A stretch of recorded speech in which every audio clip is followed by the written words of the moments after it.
E aí, tudo bem? Hoje nós iremos falar aí da mitologia e a religião, tá? Então, a filosofia é uma forma de pensamento criado com base nas técnicas da inteligência humana.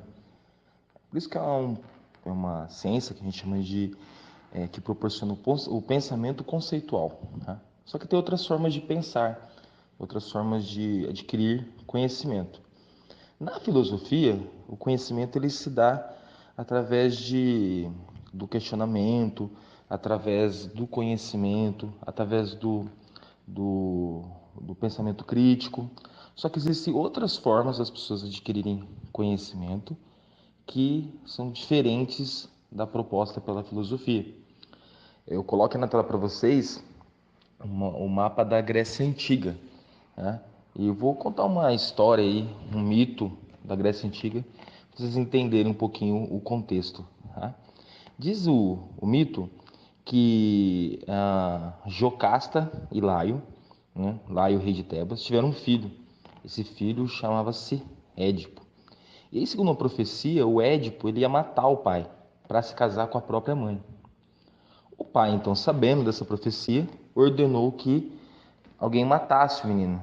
Porém, o escravo que deveria matar o menino não teve coragem de matar o menino. Apenas amarrou o pé da criança e deixou ela abandonada no campo.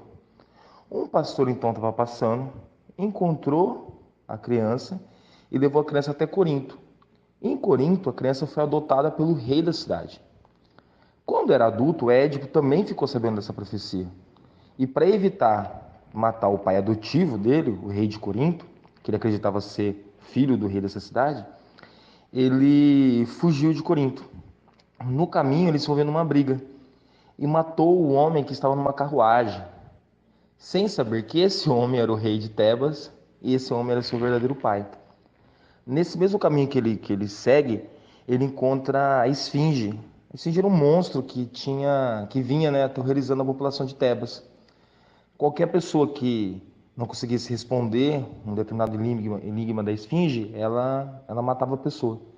O Édipo desvenda o enigma, a Esfinge então pula num abismo, e Tebas é recebido como um herói, ganha como prêmio a mão da rainha, a Jocasta, cumprindo assim o seu destino. Matou o pai e ficou depois com a mãe, tá? A tragédia do Édipo aí mostra que o destino, essa concepção de destino, ele era entendido pelos gregos como algo implacável. Não tinha como você desviar ou fugir dele. O destino sempre iria concluir aquilo que já estava escrito, tá? É, os mitos, a gente não sabe quem escreveu os mitos, né? Porque são histórias antigas que foram reproduzidas de forma é, oral, tá? Então o mito ele é uma narrativa fictícia e imaginada. Tem um objetivo que é explicar alguma coisa, algum acontecimento, tá? A mitologia está ligada à religião porque ela vai falar de deuses, ela vai falar de como esses deuses agem e tudo mais. Só que ela é uma chamada de religiosidade aberta e mutante, porque ela sofre transformações. Cada um conta um mito de uma forma diferente, há várias versões da mesma história, diferente da religião. Então, dessa forma, o mito ele tenta explicar alguma coisa da realidade, tá? Utilizando de narrativas imaginárias. Nessa explicação, as pessoas podem compreender os fenômenos ali que elas querem entender, como também interferir nesses fenômenos, né? Por exemplo, os gregos não queriam morrer com raios, né? Então eles tinham lá a história dos Zeus, que era o deus do raio. Então o que eles faziam para não morrer dessa forma? Eles faziam lá o que acreditava-se que Zeus gostava. Então com isso eles não iriam morrer de acidentes aí com raios e tempestades, tá? A, a filosofia ela se desenvolve no meio da mitologia, tá? A filosofia ela vai ser baseada no raciocínio, no exame da consciência das coisas, vai explicar as coisas de forma racional e não sobrenatural, tá? Só que a filosofia ela não vai substituir a mitologia. Ambas elas continuaram vivendo, né? Nós podemos citar aí vários filósofos que citaram a mitologia, tá? Para dar as explicações racionais deles, tá? E a gente vai ver que a mitologia, então, ela tem um apelo religioso, só que ela é diferente da religião. A religião também, ela surge também para explicar coisas que as pessoas não conseguem entender, tá? Só que com uma diferença. A religião geralmente ela é baseada num tipo de revelação de Deus, né, ou dos deuses, né? E isso se tornam verdades que são chamadas de dogmáticas, né? Dogma é uma verdade absoluta que não pode ser questionada. Então as religiões elas são baseadas em verdades que não podem ser questionadas. E também baseadas em ritos, em normas de comportamento que são organizadas pelos sacerdotes, né, que são essas pessoas intermediárias aí na relação entre Deus e as divindades, tá? E as religiões, então, elas se tornam instituições, elas são organizações que controlam o funcionamento daquele grupo que faz parte daquela religião. É uma rede organizada, tá? Como uma rede organizada, ela também forma uma hierarquia. Os líderes religiosos, eles têm um destaque em relação a essa sociedade que vai se formando, tá? A, a religião, então, ela vai se caracterizar por um grupo de ideias, um conjunto de ideias escritas em livros sagrados ou não. Tem religiões que não têm isso, por exemplo, o caso da Umbanda, tá? Elas vão se dar em torno de organizações institucionais, tá? E nessas organizações, com um conjunto de pessoas que vão administrar esse pensamento e como que vai ser a relação das pessoas, e pela definição de rituais e como organizar o conhecimento e como organizar o relacionamento que as pessoas vão ter, tá? Assim como o mito, a religião é uma forma de pensamento também, é uma forma de explicar a natureza, tá? A religião é encontrada em todas as culturas humanas, desde a antiguidade, tá?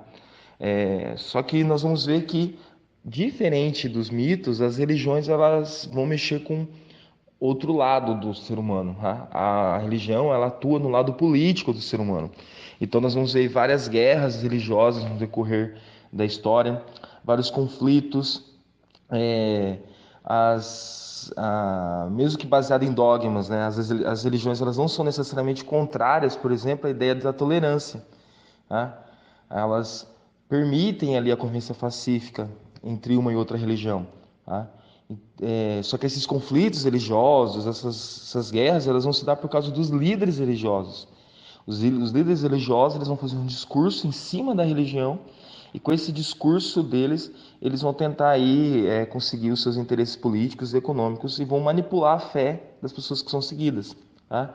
Então, e quando as pessoas elas são mobilizadas pelo sentimento religioso, o que se dá é algo muito violento.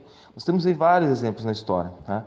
Por exemplo, no século 11 e 13 vai ter ali as cruzadas, tá? Depois vai ter o católicos versus protestantes na Europa no século 16, tá? Muçulmanos e judeus no Oriente Médio até hoje. Temos atentados terroristas pelo mundo todo causado por facções extremistas do islamismo. Aqui no Brasil nós temos muita intolerância religiosa. Nós vemos sempre nos noticiários pessoas que, por causa de uma religião considerada diferente, como no caso das religiões afrodescendentes, as pessoas sofrem ataques, até mortes. Então, ou seja, a religião ela tem também um cunho político, um cunho econômico, tá? As religiões elas pregam a tolerância, só que muitas vezes as pessoas não conseguem entender isso ou são manipuladas por líderes religiosos que tiram proveito das pessoas. E qual vai ser a relação aí da filosofia com a religião, né? É uma relação conflitante. Nós vamos ver aí religiosos que vão atacar filósofos com o argumento que são ateus, então são vistos como inimigos. Veremos filósofos que vão atacar os religiosos, dizendo que esses usam da mistificação para manipular as pessoas, né? E nós teremos também exemplos de filósofos que eram teólogos, né? Como Santo Agostinho e São Tomás de Aquino, né? Ah, Devemos entender que a religião, a explicação da religião, o pensamento religioso, o conjunto de conhecimentos que a religião junta, forma-se uma sabedoria, também. É uma sabedoria que ela é pronta e definida, que ela não pode ser questionada. Alguns vão ter, o grupo que é daquela religião vai ter esse conhecimento, só que e as outras pessoas não. Só que para quem tem esse conhecimento, se torna também um tipo de filosofia, porque se torna um estilo de vida que essa pessoa tem, tá? Uma das explicações para isso é a ideia de que a fé ela não é racional, tá? Ela, a razão ela pode ser utilizada para compreender os mistérios da fé, tá? Tem vários filósofos cristãos que fazem isso, tá? Só que os teólogos medievais eles vão lançar um lema em latim, que é credo quia absurdum. Creio porque é absurdo, tá? Geralmente, é para demarcar a diferença entre a fé e a razão, tá? Ah, então, quero que vocês guardem esse conceito básico, tá? A filosofia ela vai trabalhar com a razão, a religião ela vai trabalhar com a fé, tá? As definições, ambas em si, não são inimigas, entendeu? Porque vai muito do lugar que o filósofo ou que o teólogo ali, que o religioso se coloca.